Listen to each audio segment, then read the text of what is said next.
Hey now, good morning, happy Thursday, PASW staff, clients, and friends joining us for our LA class, because I get homesick and you get homesick.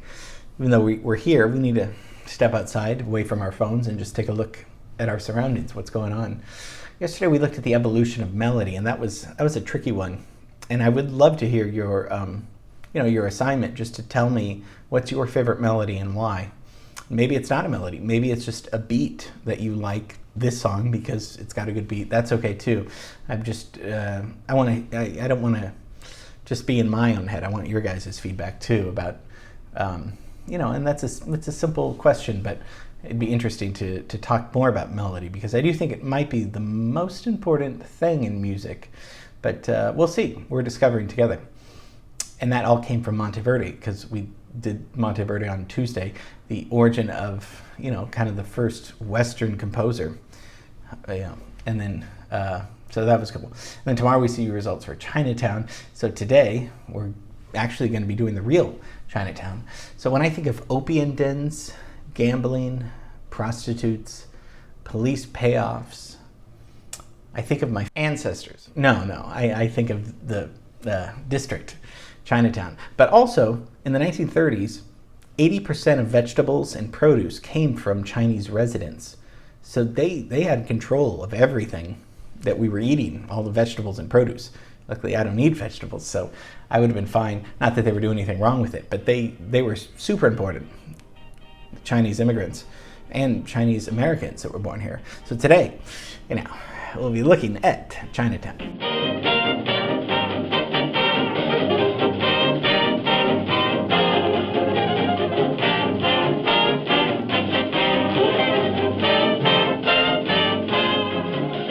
Chinatown's a neighborhood, right? Although in the movie it's an idea, but I'm not going to go back to the movie. It's a neighborhood, downtown LA. The Chinatown we know today is 1938. That's when it started. So we're going to talk about 3 Chinatowns, because the one that we know of today is the third one. How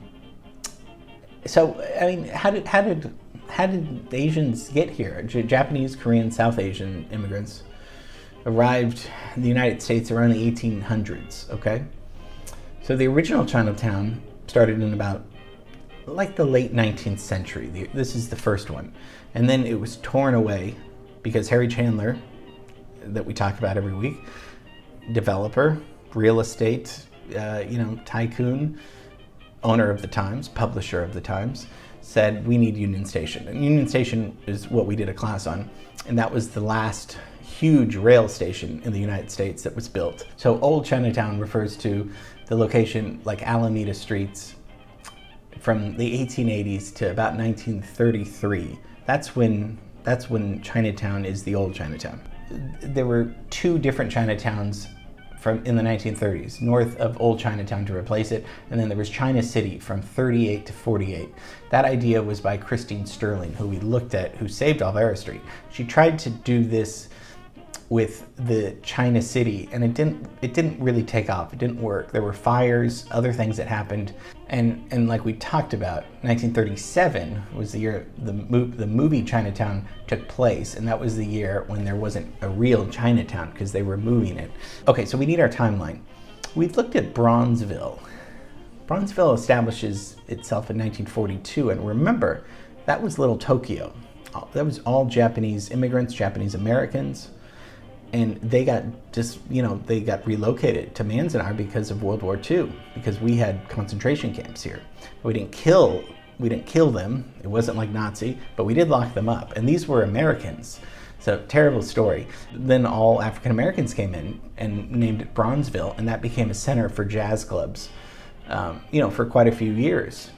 Union Station's 1939. So they just said that opens, and that gets rid of the original Chinatown. That's Harry Chandler's idea.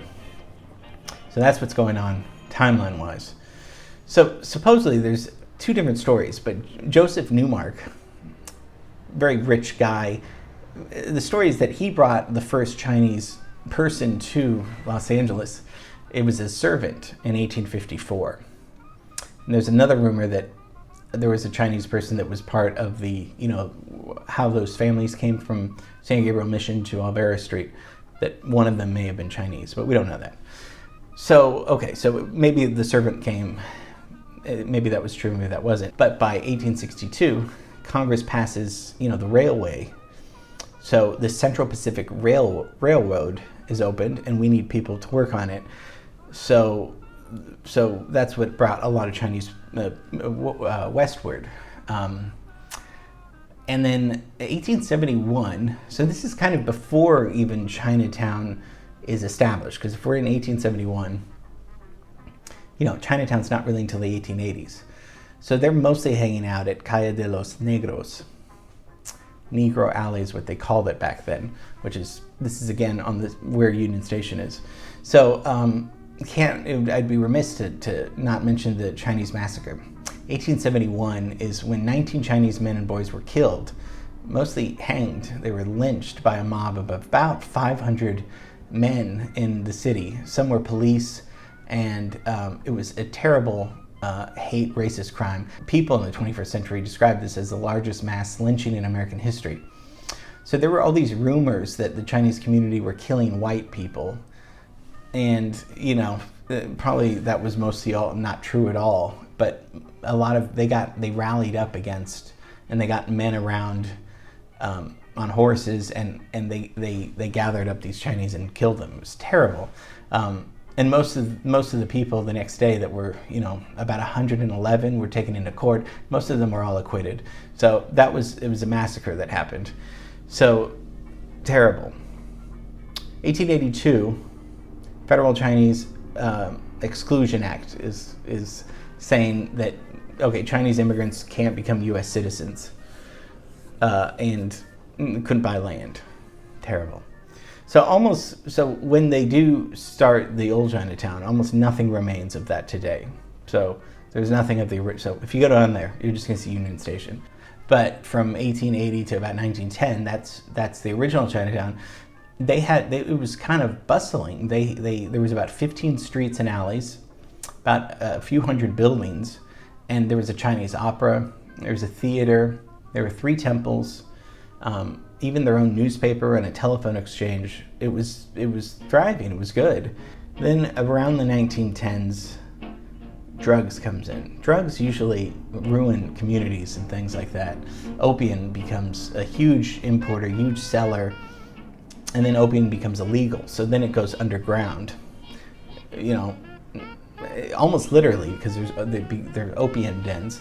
Chinatown gets a little shady because of prostitution, opium dens, and by the 30s, a lot of policemen are payoffs. They're on the police roll. It's almost like LA City and the mayors and the policemen. They needed a red light district, and so maybe this was Chinatown. So a lot of and it was hugely famous for gambling houses.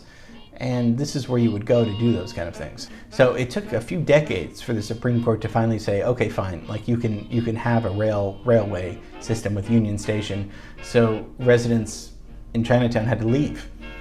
We've seen this with Chavez Ravine just a few weeks ago with Dodger Stadium. You're just kicked out. You have to go somewhere else. And so, a lot of them lost their businesses and also lost their homes. A lot of the Chinese, they grew vegetables. And so like I opened the class with by saying that, it was cheap labor back then on the railroads. So China City happens when Christine Sterling, remember the wealthy lady from Oakland, and she comes down to save Alvera Street because they were going to bulldoze it down. And she makes it into a tourist, attraction for better or worse, but it's better than nothing. She tried to do that with the new Chinatown, China City, and it didn't really work. This is also when Little Italy was down there, because we've talked about, we don't really have today Little Italy like other, Chicago, New York, San Francisco. They have Little Italies. We don't, but we did. The neighborhood was Chinatown, Sonora Town. They were all kind of right where Alvera Street is. But a lot of Sicilians, right, as we talked about a few weeks ago with Alvera Street, settled in the old plaza. Many businesses were there, including San Antonio Winery is still there. So in the 30s, after the China City doesn't take off, a little bit north is this third and final Chinatown. That's just called Chinatown now. And a lot of tourists, huge destination for tourists. Chinatown was designed a lot by actually real Hollywood film designers, and a lot of them, Cecil B. DeMille, the director, gave sets that were used in movies, and they kind of made Chinatown a little bit, festive and all that stuff. So, so they had their home starting from 1938, as we look down the map from there. And then, they prospered. During the 80s, many buildings were constructed for mini malls, for better or worse, but, along Broadway. By the year 2000, many people in Chinatown left for San Gabriel Valley, city of Monterey Park. So there's still a lot of locals that live there too, but around 2000, a lot of them moved out of Chinatown. Philippe's is one of my favorite restaurants. It's been located right on Alameda Street. I guess it was called Alameda back then, but come on. We've talked about street names and pronunciations. We don't call it that right now. But that's at the edge of Chinatown. That's been there since 1951. And then the Phoenix Bakery is very famous. Just wanted to kind of tell you a little bit about the cuisine there. Phoenix Bakery opened in 1938 when the Chinatowns, opened. In the 90s, a lot of art galleries came about, and they started to come up in the neighborhood. Then 2003, the Gold Line opened in Chinatown, so that's going to bring more people in, more local, more Angelenos to Chinatown. And then the LA Historic Park, which I just discovered, 6-8 months ago. That began in 2001 and opened 2017, and that's a beautiful park. So right in Chinatown. Gorgeous. So just a rundown of our Chinatown, our history. And we'll see the results for the movie Chinatown, even though, like we said, just the last scene is filmed in Chinatown. But, still an important LA movie, and this was a LA class. So hope you enjoyed Chinatown. Looking forward to showing you results tomorrow. Have a great rest of the day, and see you tomorrow. Bye.